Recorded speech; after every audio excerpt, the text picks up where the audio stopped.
కాలంలో భగవంతుడు ఏం చేస్తాడంటే గత జన్మలలో మనం చేసినటువంటి పాపపుణ్యములలో కొంత భాగాన్ని తీసుకుని పాపానికి దుఃఖాన్ని, పుణ్యానికి సుఖాన్ని అనుభవించమని ఇస్తూ ఉంటాడు. అందుకే ఈ శరీరం ఏది అని అడిగారు. ఈ శరీరము దేని కొరకు వచ్చింది అంటే, ఒకటి చేసిన పాపపుణ్యాలకి ఫలితాలు ఈ శరీరంతో అనుభవించేయాలి. శరీరం లేకపోతే దుఃఖం ఎలా అనుభవిస్తారు? ఆకలి వేసి అన్నం దొరకలేదనుకోండి, అదొక దుఃఖం. అప్పుడు తెలుస్తుంది, అయ్యో ఒకరికి పెట్టకపోతే ఆకలితో ఉన్న వారిని చూసి నవ్వితే ఇంత బాధగా ఉంటుందన్నమాట. ఇప్పుడు ఇటువంటి పాపం చేశాను, అందుకని ఇవాళ ఇంత బాధపడుతున్నాను అని అర్థమవుతుంది. ఆకలి వేసి అన్నం లేకపోతే బాధ అంటే, నేను ఏదో ఆ బాధలో ఉన్న వారిని తక్కువ చేసి మాట్లాడుతున్నానని మీరు అనుకోకూడదు. నేను ఈ మాట అంటున్నప్పుడు నిజానికి నాకు నేనే దృష్టిలో పెట్టుకుని నేను ఈ మాట అంటున్నాను. ఒకప్పుడు నేను కూడా అట్లా బాధపడ్డవాణ్ణి. ఎందుకని అంటే, ఏదో అన్నం తినడానికి లోటైపోయి కాదు. ఒకప్పుడు హైదరాబాద్లో ఒక ప్రదేశంలో ప్రవచనం చేసి నాకు ఇంకా మళ్ళీ నేను ఉన్న విడిదికి వెళ్ళి బట్టలు మార్చుకునే అవకాశం లేక కట్టుకున్న పంచా లాల్చీతోటే గబగబా వెళ్ళిపోతుంది కాబట్టి ట్రైను టైం అయిపోతోందని సికింద్రాబాద్ స్టేషన్కి వెళ్ళిపోయాను. నేను తినడానికి పలహారం తీసుకొచ్చిన వారు, అయ్యో ఈయనకి పలహారం తినకపోతే ఎలాగా అని చెప్పి దాన్ని ఏదో పొట్లం కట్టి తీసుకొచ్చి ఇచ్చారు. ఇస్తే నేను ఆ ట్రైన్ ఎక్కి నేను ఎక్కడ కూర్చోవాలో ఎక్కడ పడుకోవాలో ఆ లోయర్ బెర్త్ మీద నేను తినవలసిన ఆహార పొట్లం పెట్టుకుని ఆ మంచినీళ్లు పెట్టుకుని ఈ వచ్చిన వారు వెళ్ళిపోతుంటే తలుపు దగ్గరికి వచ్చి వారికి వీడ్కోలు పలికి లోపలికి వెళ్ళాను. నేను వెళ్ళేటప్పటికి నేను అక్కడ పెట్టుకున్న ఆహార పొట్లం మంచినీళ్ళు లేవు. రైలు వేగం పుంజేసుకుంది. మధ్యాహ్నం ఎప్పుడో 1 గంటకు భోజనం చేశాను, 2 గంటలు మాట్లాడాను. విపరీతమైన ఆకలి. అందరూ ఆహారపు పొట్లాలు విప్పుకొని తింటున్నారు. సర్వసాధారణంగా ఎవరో ఒకరు గుర్తుపట్టి వద్దన్నా ఏ పండో తెచ్చిస్తారు. ఎవ్వరూ నన్ను గుర్తుపట్టలేదు, ఎవరూ పెట్టలేదు.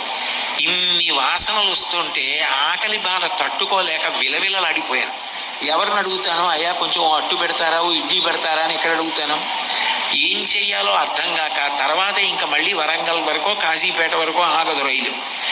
అక్కడ ఉన్నటువంటి ఆ సహాయకుడు ఉంటాడు కదా, ఆయన్ని పిలిచి బాబు ఏదైనా తరువాతి స్టేషన్లో తెచ్చిపెట్టవయా అని చెప్పి పడుకోలేక ఆకలికి అలాగే నిలబడితే ఆయన వెళ్ళి, ఏమంటే మరి పొద్దున్న ఇడ్లీట ఇవి 2 ఉన్నాయి, ఇంకా ఇప్పుడు ఎవరూ పలహారాలు తినరు, రాత్రి 11 అయిపోతోంది, ఇవి 2 దొరికాయి అన్నాడు. ఎంత ఆదరాబాదరాగా 2 ఇడ్లీలు తిని మంచినీళ్లు తాగి అప్పుడు నిద్రపోయాను. ఆకలి అన్న దాని బాధ ఎలా ఉంటుందో ఉపన్యాసాల్లో చెప్పాను, కానీ ఆకలి ఎంత బాధాకరమో ఇవాళ నాకు బాగా అర్థమైంది అనుకున్నాను. ఈశ్వరుడు బహుశా ఆకలితో ఉన్నవాడికి పెట్టేటప్పుడు చెయ్యి వెనక్కి తీయకూడదని నాకు పాఠం చెప్పడానికి ఇలాంటి పరీక్ష పెట్టాడేమో అనుకున్నాను. ఆకలి వేసినప్పుడు అన్నం దొరకకపోవడం అంత బాధ, శరీరం సహకరించకపోవడం అంత బాధ. జ్వరం వచ్చిందనుకోండి బాధ కాదు, నొప్పులిట్టే అనుకోండి బాధ కాదు, కురిపేస్తే బాధ కాదు. చేసిన పాపం ఎలా పోవాలి? శరీర బాధ రూపంలో పోవాలి. పుణ్యం ఎలా పోవాలి? శరీరానికి కలిగిన సుఖం రూపంలో పోవాలి. పాపపుణ్యములను రెండింటినీ అనుభవించడానికి భగవంతుడు ఇచ్చినటువంటి ఒక ఉపకరణం ఈ శరీరం. దీనితోటే మళ్ళీ ధర్మం చేయాలి, పుణ్యం చేయాలి, మంచి పనులు చేయాలి, మంచి మాటలు చెప్పాలి. తద్వారా పాపము వలన బాధం ఎంత కష్టో తెలిసింది కాబట్టి మళ్ళీ బాధ రాకూడదంటే పాపం చేయకుండా ఉండాలి. పుణ్యాన్ని చేసుకోవడానికి ఇది శరీరం ఉపకరణం. అందుకు కాళిదాస మహాకవి శరీరమాద్యంకులు ధర్మ సాధనం అంటాడు. ధర్మం చేయడానికి ఇది సాధనం. అది తెలుసుకుని ప్రవర్తించాలి. లేకపోతే దీంతో పాపం చేసి దుఃఖం వద్దంటే ఎలా మానుతుంది? కల్మషభూయిష్టమైన ఆహారం తిని ఆరోగ్యంగా ఉండాలంటే ఎట్లా ఉంటాం? పరిశుద్ధమైన ఆహారం తింటే ఆరోగ్యంగా ఉంటాం. అట్లాగే మంచి కర్మలు చేస్తే మంచి ఫలితాలు వస్తాయి, చెడ్డ కర్మలు చేస్తే చెడ్డ ఫలితాలు వస్తాయి. నీకు మంచి ఫలితాలు కావాలనుకుంటే చెడ్డ కర్మలు చేయకుండా ఉండడం ఒక్కటే లోకంలో పరిష్కారం అవుతుంది. కాబట్టి కాలో హి బలవాన్ కర్త సతతం సుఖ దుఃఖయో నరాణం పరతంత్రాణం పుణ్య పాపానుయోగత.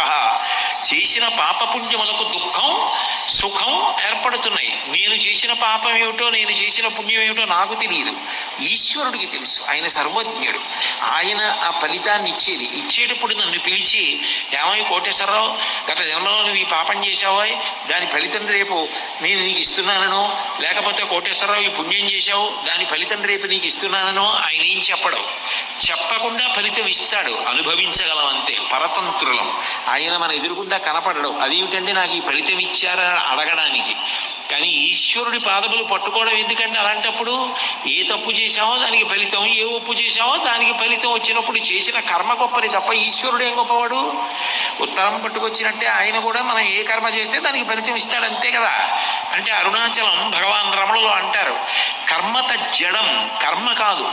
ఈశ్వరుడు అనుగ్రహించాడు అనుకోండి, ఈ జన్మలో బుద్ధి తెచ్చుకొని నేను భక్తితో బ్రతికితే ఆ చేసిన పాపకర్మ వలన వస్తున్నటువంటి తీవ్రమైనటువంటి ఫలితాన్ని బాగా తగ్గించేసి తక్కువగా చెయ్యగలడు. ఆపదామపహర్తారం దాతారం సర్వసంపదాం లోకాభిరామం శ్రీరామం భూయో భూయో నమామ్యహం.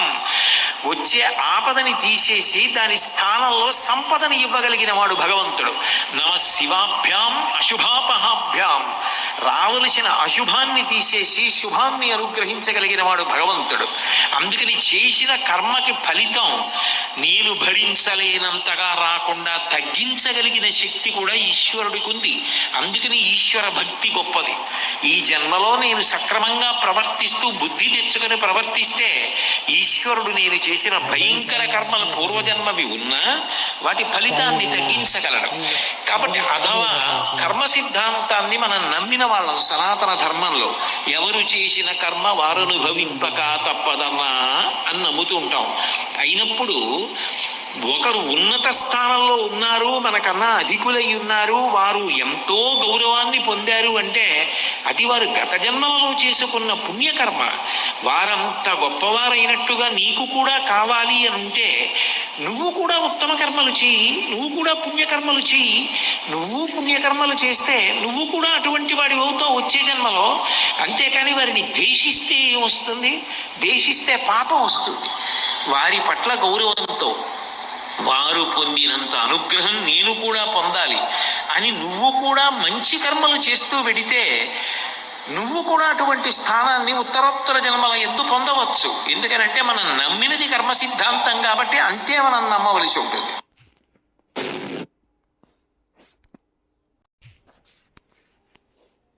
జీవన్ముక్తుడు అని విదేహముక్తుడు అని రెండు మాటలు ఉంటాయి. జీవన్ముక్తుడు అంటే బ్రతికుండగానే చేసినటువంటి భక్తి వలన జ్ఞానమును పొంది ఆ జ్ఞానము వలన తానే అదిగా మారిపోవుట, ఆ ఒక్కటి తానైపోవుటకు జీవన్ముక్తుడు అని పేరు. అంటే చూడండి, కొబ్బరిలో ఆ కొబ్బరి పెంకు నుంచి విడిపోయి గుడుగుడులాడుతూ కదులుతూ ఉంటుంది.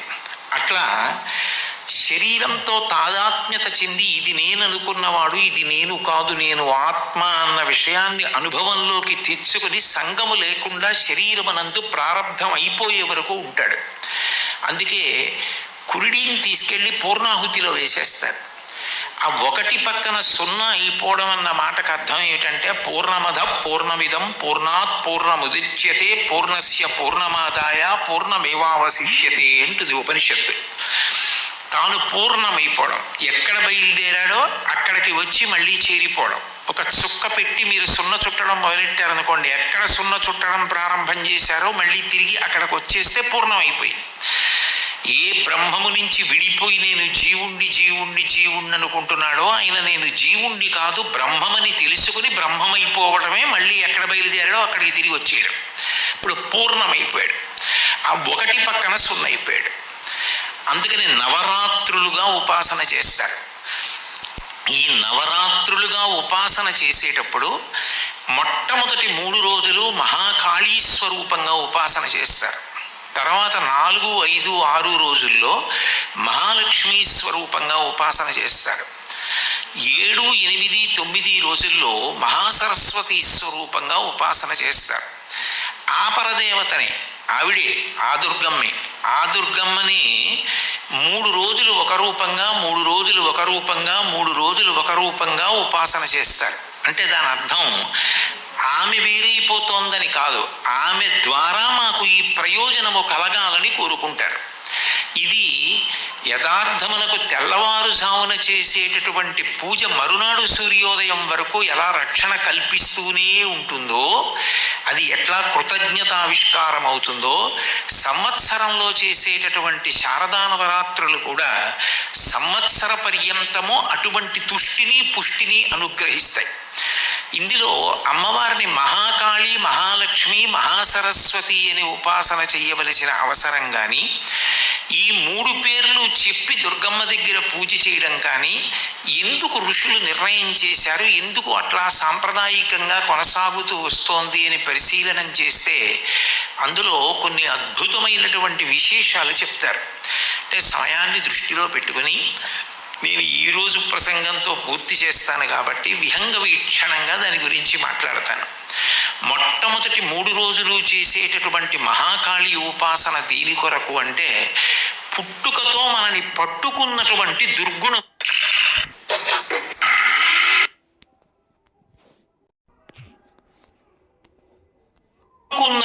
దుర్గుణములను పోగొట్టుకోవడం కోసం. నేను అన్న మాట మీరు జాగ్రత్తగా పట్టుకోవలసి ఉంటుంది. నేను ఒకదాన్ని పట్టుకున్నాను అనుకోండి, దాన్ని విడిచిపెట్టేయడం నా చేతిలో ఉంటుంది. నేను ఒక కర్ర పట్టుకున్నాను అనుకోండి, ఆ కర్రని వదిలిపెట్టేయడం నా చేతిలోనే ఉంటుంది, వదిలేసేయచ్చు. నన్ను వేరొకటి వచ్చి పట్టుకుంది అనుకోండి, జలగ నన్ను పట్టుకుంది అనుకోండి, అప్పుడు నేను కాదు పట్టుకున్నది, జలగ నన్ను పట్టుకుంది. జలగ నుంచి నేను విడిపించుకోవడం నా చేతిలో లేదు, జలగ విడిచిపెట్టాలి. జలగని విడిపించుకుందామని మీరు లాగే ప్రయత్నం చేశారనుకోండి, జలగ సాగినట్లు అంటారు, అది సాగుతుంది, వదలదు. అప్పుడు జలగ ఏది తగిలితే విడిచిపెట్టేస్తుందో అది జలగ నోటి దగ్గరేస్తారు. మేము చిన్నప్పుడు ఏట్లో ఈత కొట్టి స్నానం చేస్తుండేవాళ్ళం, జలగ పట్టుకునేది. పట్టుకుంటే ముందే ముగ్గు పట్టుకెళ్ళి అక్కడ పెట్టుకునేవాళ్ళం. పెట్టుకుని ఆ ముగ్గు తీసి జలగ ఎక్కడ పట్టుకుందో అక్కడ దాని నోటి దగ్గర వేస్తే దానికి ఆ ముగ్గు వాసన వచ్చినా, ముగ్గు తగిలిన విసుగు, అది వెంటనే వదిలిపెట్టి కింద పడిపోతుంది, లేకపోతే అది నెత్తురు లాగుతుంది. కాబట్టి జలగ విడిచిపెట్టడానికి జలగకి ఇష్టం లేనిది ఏది వేస్తారో, అలా మనని పట్టుకున్నది ఏదుందో దుర్గుణం, అది మనని విడిచిపెట్టేసేటట్టుగా ఏది కావాలో అది ఇవ్వగలిగినది ఎవరు అంటే అమ్మవారే. ఆవిడే ఇవ్వాలి. జన్మతః మనం ఎంత వద్దు అన్నా మనని పట్టుకునేవి 6 ఉంటాయి. అందుకని వాటిని షడ్రిపులు అంటారు. కామ, క్రోధ, లోభ, మద, మోహ, మాత్సర్యములు, ఈ 6. ఈ 6 ఎప్పుడూ మనిషిని పట్టుకుని ఉంటాయి. వీటికి అభ్యాసం అక్కర్లేదు. వీటికి గురువుగారి దగ్గరికి వెళ్ళడం కానీ, పుస్తకాలు చదువుకోవడం కానీ, శిక్షణా తరగతులకు వెళ్ళడం కానీ అవేం అవసరం లేదు. మనిషి కామాన్ని పొందడానికి ఎక్కడికో వెళ్ళి ఏవో అభ్యాసం చేయక్కర్లేదు, పుట్టుకతో వచ్చేస్తుంది. కామము అంటే అన్ని వేళలా స్త్రీ పురుష సంబంధమైన కామముగా భావన చేయకూడదు. నిరంతరము పుట్టేటటువంటి కోరికలు ఏ ఉన్నాయో వాటిని కామము అని పిలుస్తారు. ఇప్పుడు ఈ కామము ఏం చేసేస్తూ ఉంటుంది అంటే మనిషిని గిర్ర తిప్పుతూ ఉంటుంది. మనిషి జన్మ యొక్క ప్రయోజనాన్ని కానీ, కాలము యొక్క విలువను కానీ తెలియనివ్వదు. అది సుడిగాలి వచ్చినప్పుడు ఒక ఎండుటాకు ఎలా తిరుగుతుందో, కామమునకు వశపడిపోయినటువంటి వ్యక్తి అట్లా తిరుగుతూ ఉంటాడు. ఎప్పుడూ ఏదో కోరిక, ఆ కోరిక తీర్చుకోవడానికి ప్రయత్నం చేసి ఏదో తీసుకొస్తూ ఉండడం. అగ్నిహోత్రంలో నెయ్యి పోస్తే అగ్నిహోత్రం ఆరుతుంది, నీళ్లు పోస్తే ఆరుతుంది. ఎన్నిసార్లు ప్రయత్నం చేసి ఎన్ని కోరికలు తీర్చుకున్నా కొత్త కోరికలు పుడుతూనే ఉంటాయి. అయితే ఇక్కడ మీరు ఒక విషయాన్ని జాగ్రత్తగా పరిశీలనం చేయవలసి ఉంటుంది. అమ్మవారి అనుగ్రహము అన్న మాటకు అర్థం ఏమిటంటే, దుర్గమ్మని మహాకాళీ స్వరూపంగా ఎందుకు ఆరాధన చేస్తారంటే, ఏ కోరికలు మనలోంచి పుడుతున్నాయో ఆ కోరికలు పుట్టకుండా చేసేయమని ఎవరు చెప్పరు. ఎందుకనంటే అవసరములు అని కొన్ని ఉంటాయి. చతుర్విధా భజంతే మాం జనా సుకృతినోర్జున ఆర్తో జిజ్ఞాసురర్థార్థి జ్ఞానీచ భరతర్షభ అంటాడు. ఒక బ్రహ్మచారి ఉన్నాడు అనుకోండి, నేను బాగా వేదాధ్యయనం చెయ్యాలి, నేను గురువుగారిని వినయంతో ఆరాధన చెయ్యాలి, నేను బ్రహ్మచర్యంలో నేర్చుకున్నది ఏదుందో అదే నాకు జీవితాంతం విద్య బాగా ఉపయోగపడుతుంది అన్న ఉత్సాహం ఉండాలి. ఆ ఉత్సాహంతో సంతోషంతో అతను చెయ్యవలసినటువంటి పనులు చెయ్యాలి. అసలు మనసుకి ఉత్సాహం ఉండకూడదు, ఏ కోరిక ఉండకూడదు, అలా నిద్రాణంగా మనిషి పడుండాలి అని శాస్త్రాలు చెప్పవు. అసలు పరమోత్సాహంగా ఉండాలి ఇప్పుడు అని చెప్తుంది రామాయణంలో. అనిర్వేద శ్రియోమూలం అనిర్వేద పరం సుఖం అనిర్వేదో హి సతతం సర్వార్థేషు ప్రవర్తక కరోతి సఫలం జన్మో కర్మయత్తత్ కరోతి సహ తస్మాద్ అనిర్వేద కృతం యత్నం చేస్తేహముత్తమం అంటారు. మనిషి నిరుత్సాహం లేకుండా సంతోషంతో ఉండగలగడం కన్నా లక్ష్మీ కటాక్షం లేదు. అనిర్వేద శ్రియోమూలం అనిర్వేద పరం సుఖం. ఉత్సాహంగా ఉండగలగడమే గొప్ప సుఖం. అనిర్వేద పరం సుఖం అనిర్వేదో హి సతతం సర్వార్థేషు ప్రవర్తక. పరమోత్సాహంతో కార్యాన్ని చెయ్యాలని ప్రయత్నించేటటువంటి వాడు ఎవరుంటాడో ఆయన ఏ కార్యాన్నైనా సాధించగలుగుతాడు. నిజానికి అది లేనప్పుడు జీవితంలో ఇక ఏది ఉన్నా ప్రయోజనం లేదు.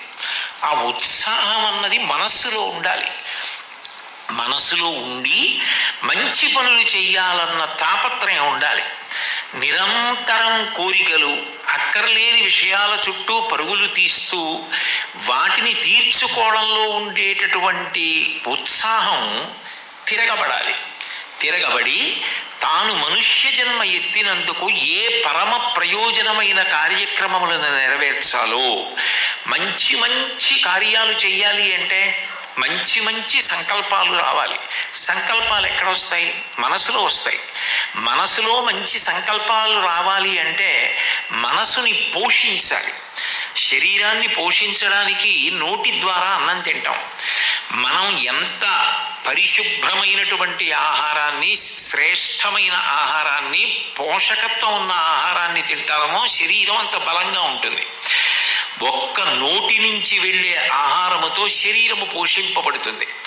5 కన్నాలలోంచి వెళ్ళేటటువంటి విషయముల వలన మనసు పోషింపబడుతుంది. కంటితో ఎప్పుడు ఏది చూస్తా అంటాడో దాని వలన మనసు ప్రభావితమవుతుంది. ఏది వింటుంటాడో దాని వలన ప్రభావితమవుతుంది. ఏది ముట్టుకుంటాడో దాని వలన ప్రభావితమవుతుంది. ఏది వాసన చూస్తూ ఉంటాడో దాని వలన ప్రభావితమవుతుంది. మీరు చూసేవన్నీ మంగళప్రదమైన విషయములు, మీరు చూసేవన్నీ శుభప్రదమైనటువంటి విషయములు అనుకోండి.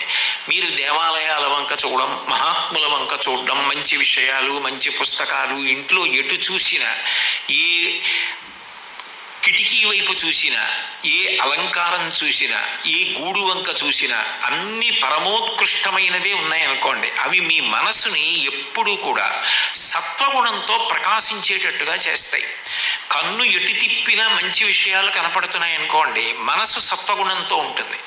వినేవన్నీ అనుద్వేగకరం వాక్యం అంటాడు గీతాచార్యుడు. ఉద్వేగం కల్పించకుండా శాంతిని కల్పించేవి మీరు వింటున్నారనుకోండి, అవి మీ మనసుకి శాంతినిస్తాయి.